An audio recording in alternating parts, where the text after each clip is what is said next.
Hello, Shantha aunty பேசுகிறேன். ஒரு நடந்த கதை சொல்கிறேன். ஒரு 100 வருஷத்துக்கு முந்தியெல்லாம் இந்த பாவாடை ஜாக்கெட்டெல்லாம் கிடையாது. அப்போ தான் கொஞ்சம் கொஞ்சம் வருது. எங்கள் பாட்டி சொல்லுவாள், கொஞ்சம் கொஞ்சம் பாவாடை ஜாக்கெட் வருது. ஆனால் இந்த மாதிரி மாடலெல்லாம் கிடையாது. பணக்காரன் தான் பட்டு பாவாடையெல்லாம் கட்டுவான், பட்டு போடுவேன். பாட்டியோட காலத்தில் இந்த வெள்ளை துணியே, பச்சை துணி, மஞ்சள் துணி அதில் பாவாடை தைச்சிடுவாங்களாம். அந்த மாதிரி தான் ஜாக்கெட்டுக்கு ஒரு மாதிரி பட்டன் மாதிரி வச்சுட்டு இப்படி கட்டி இப்படி போத்துவாங்களாம். அப்படி தான் இருந்தது. அப்போ பாட்டியோட கூட வேலை ஃப்ரெண்டு ஒரு எங்கள் வயலில் வேலை செய்யும் ஒரு பொண்ணு. அப்போ எல்லாம் கொத்தடிமையாக நாங்கள் தான் அவங்களெல்லாம் ஒரு 10 வீட்டை வேலை ஆளுங்களுக்கு இடம் கொடுத்து ஒரு 3 சென்ட் 4 சென்ட் கொடுத்து அதில் வச்சு நம்ம வயலில் அவங்க வேலை செய்யணும். அப்போ வேறு வயலுக்கு போகக்கூடாது. அப்படி எல்லாம் இதில் இருக்குது. அப்போ அந்த பொண்ணு எங்கள் பாட்டியோட அழகாக இருக்கும். அந்த வேலைக்கு வர பொண்ணு, அந்த பொண்ணுக்கு அதே கும்பலில் சேர்ந்த ஒரு ஆளை லவ் பண்ணுது. ஒரு பையனை லவ் பண்ணுது. அப்போது இந்த லவ் பண்ணும்போது பாட்டியோட ஃப்ரெண்டு, பாட்டி அந்த பொண்ணு ஃப்ரெண்டு தான். அப்படி பண்ணின்னு இவங்க வயலில் வேலை செய்வாங்க, பாட்டி போய் பேசுவாங்க, அப்படியே ஃப்ரெண்ட்ஸாக இருக்கும். அப்போ அவளுக்கு ஒரு புள்ளி பாவாடை, இந்த பச்சை முழு மஞ்சள் தானே போட்டிருந்தாங்க, அதில் டிசைன் குத்து குத்தா பூ போட்ட மாதிரி டிசைன் போட்ட பாவாடை கொண்டாந்து கொடுத்தான் அந்த லவர். அந்த கீழ்மட்டத்திலெல்லாம் லவ் பண்ண பிரச்சனை கிடையாது.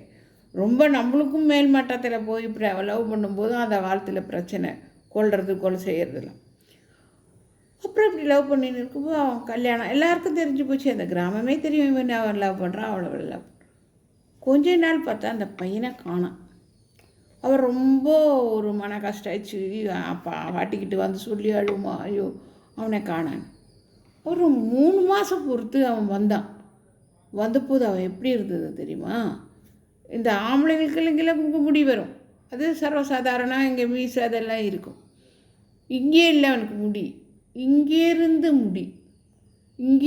முடி இந்த 3 மாதத்தில் உடம்பு பூரா ஓலை.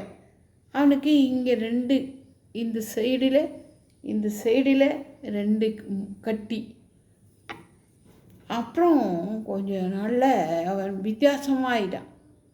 அவன் நாயை அடிச்சு சாவடிக்கிறது, கண்ணுக்குட்டியை சாவடித்து தின்றது, அவன் வித்தியாசமாக நடந்துக்கிட்டான். அப்போ ஊராரெல்லாம் அவனை ஒதுக்க ஆரம்பிச்சிட்டான். கொஞ்ச நாளைக்கு பிறகு இவளையும் காணலை, அவனையும் காணலை, 2 பேரையும் காணாதாயிடுச்சா. அப்போ எங்கள் வீட்டாண்ட ஒரு குட்டி காடுன்னு இருக்குது. அப்படின்னா ஒரு அதில் சிங்கம்புலியெல்லாம் இல்லை, யானை இல்லை, ஆனால் சின்ன மிருகங்க, குள்ள நரி அது இதெல்லாம் இருக்குது. அதில் தண்ணி மேலேருந்து கீழே வர மாதிரி எல்லாம் இருக்கும், அருவி எல்லாம் இருக்குது. அந்த ஒரு இடத்துல இந்த முள் வேலி பறக்க போகிறாங்க பார்த்தியா, வேலி முள் வெட்டி எடுத்துகிட்டு தான் சமைப்பாங்க. அந்த சுள்ளி பறக்க போகிறவங்க பார்த்தாங்களாம். அந்த தண்ணி அருவியில் கொட்டுது பாரு, அதுக்கு அந்த சைடில் இவங்க 2 பேரையும் பார்த்தாங்களாம். அவன் முதல்ல அவனை ஒரு பேய் கடிச்சிடுச்சான். அது 3 மாதம் காணாத போச்சுல, அது இந்த பையனுக்கு தொத்தி, அது இவன்டில் அவருக்கும் தொத்தி. அந்த நாளில் கரண்ட்டு கிடையாது. எனக்கு 8 வயசு இருக்கும்போது தான் கரண்டே எங்கள் வீட்டுக்கு வந்தது.